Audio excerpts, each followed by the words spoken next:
सदस्य Shri A.B. Akoijam ji. Thank you, Madam Chairperson, for the time and allowing me to take part in this discussion on the Honourable President's address in this House.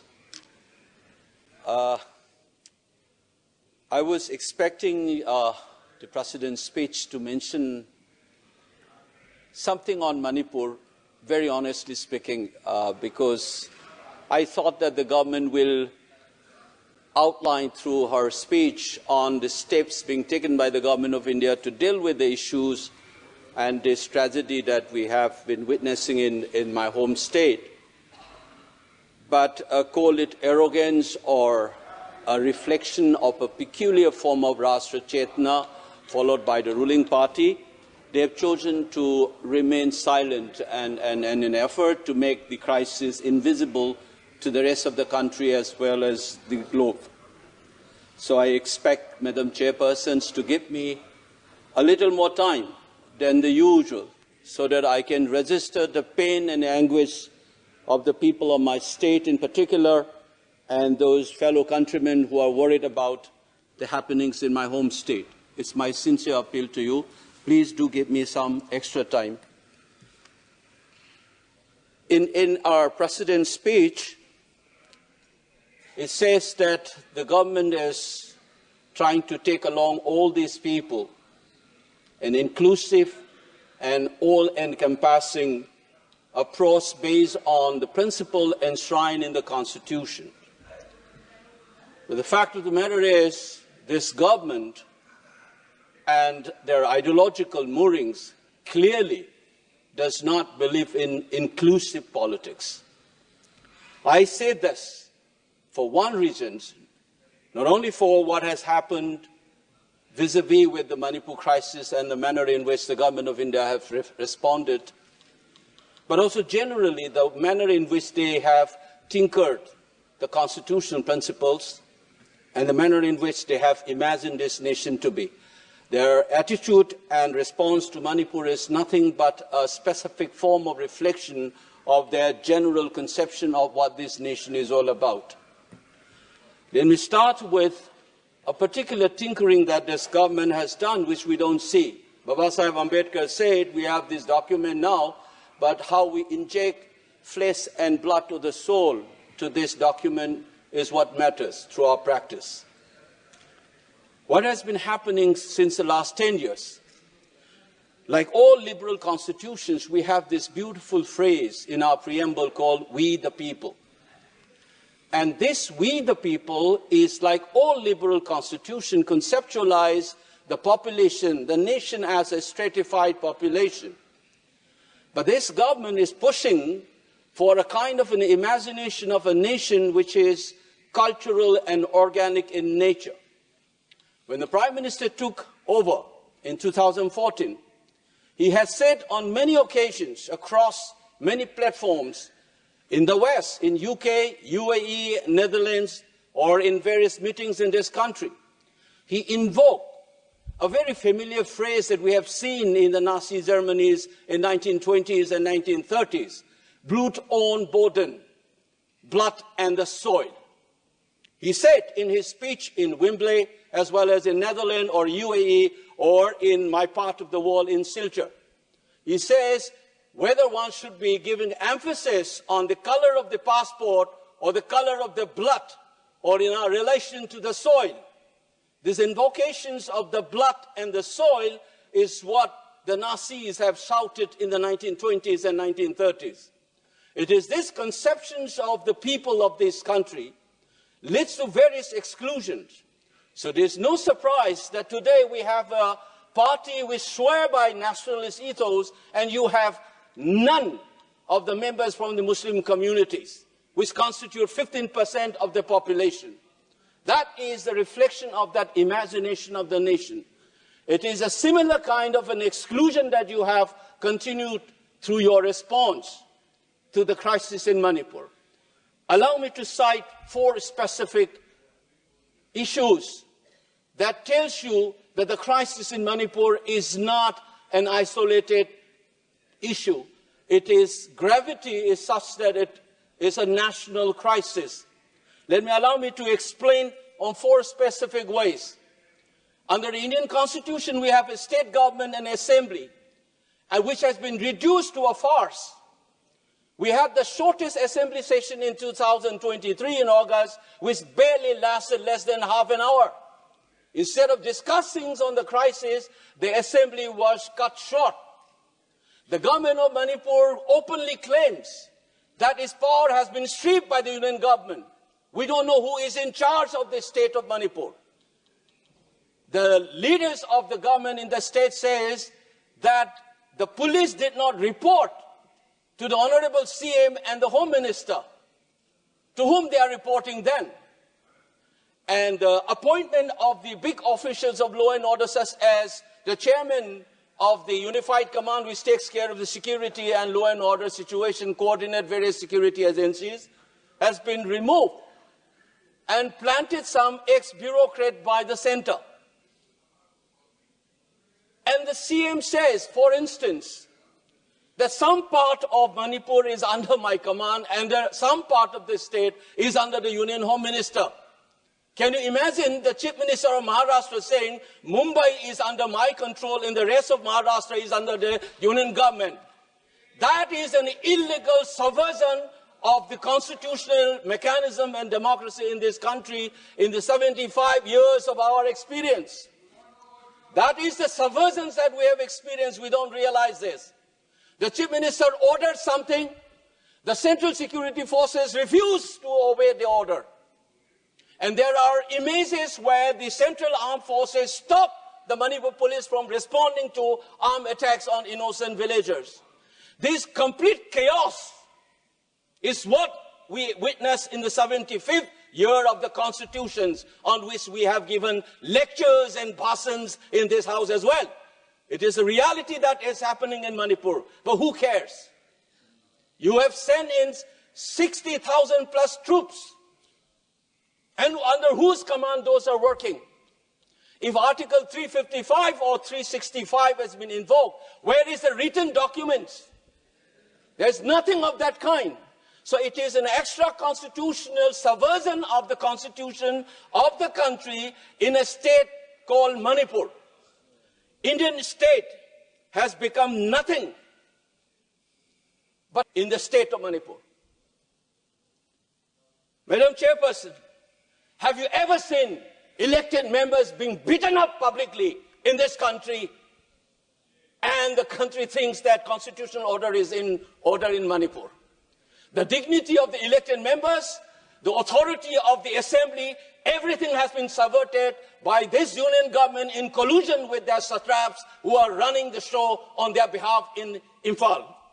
Please keep in mind this is a complete subversion of a constitutional order on the 75th year of constitution. For Manipur, incidentally, this is not the first time.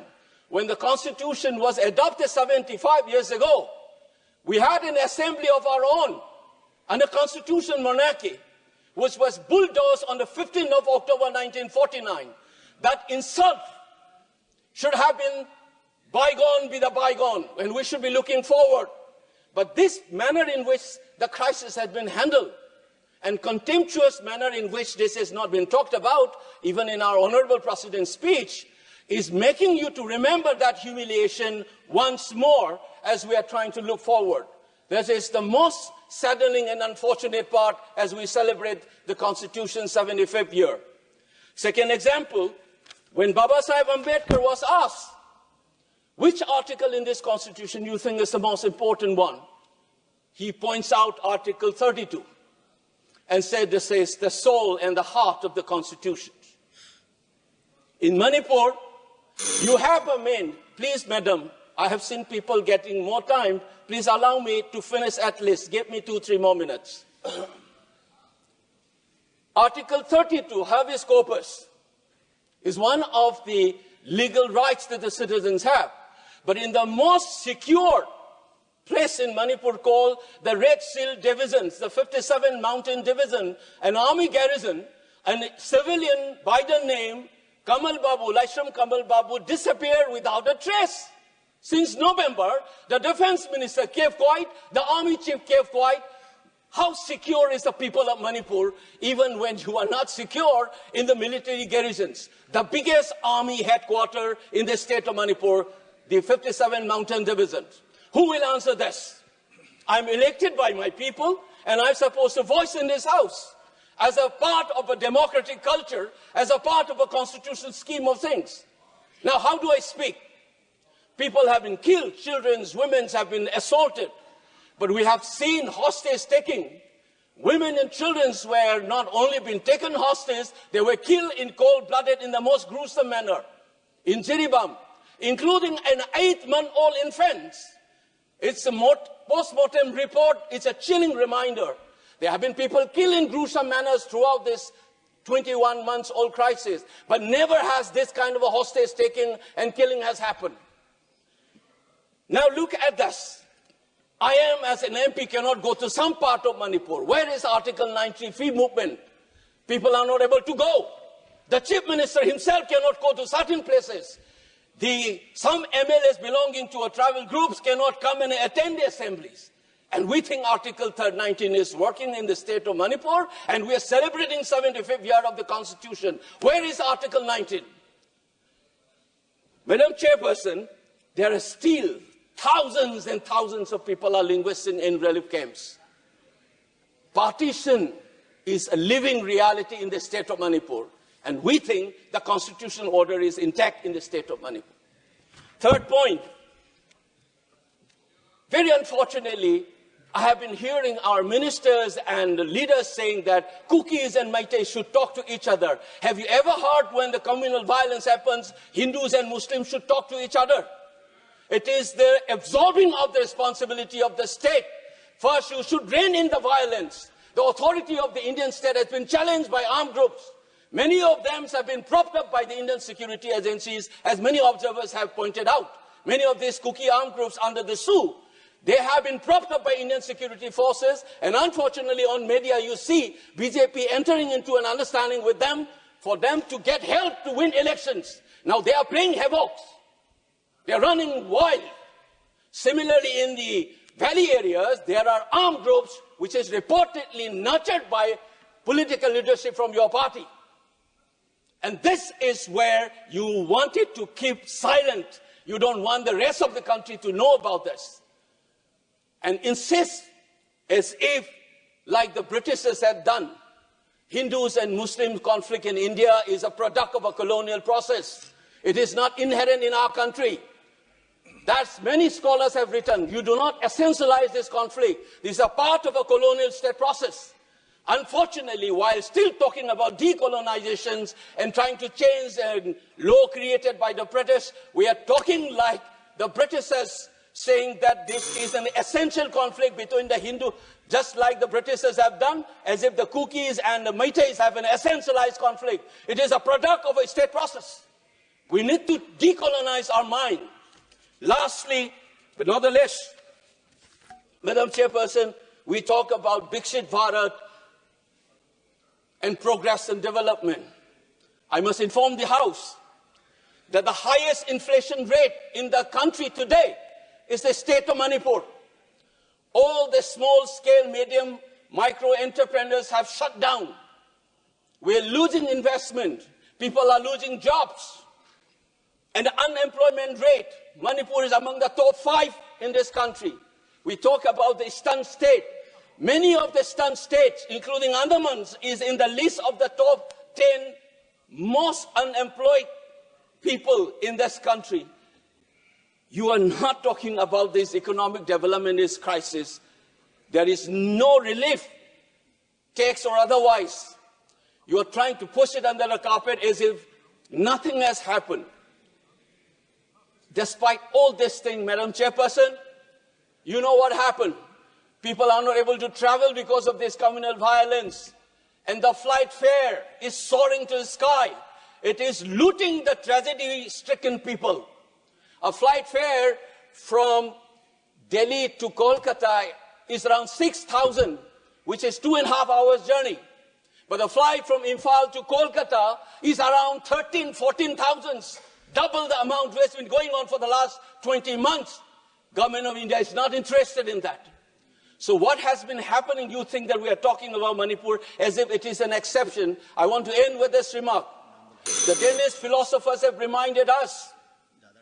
Soaring once said, if you want to understand the general, pick up an exceptional, true exception, because the exception will explain the general as well as the exception itself. If you want to understand what this country and how it is imagined, how this constitution is working, and how it is being lied to the rest of the country, take Manipur as an exceptional case. The moment we are honest about it, you will be able to answer. We think that alienation of the Northeast people will be okay, but you check it how the youths are asking the relationship between India and Manipur because of this crisis. It is a danger written on the wall, and I draw the attention of all our members cutting across party lines. Please respond. We need a JPC to inquire into this crisis and do justice to the people of the state of Manipur. Thank you, Madam Chairperson.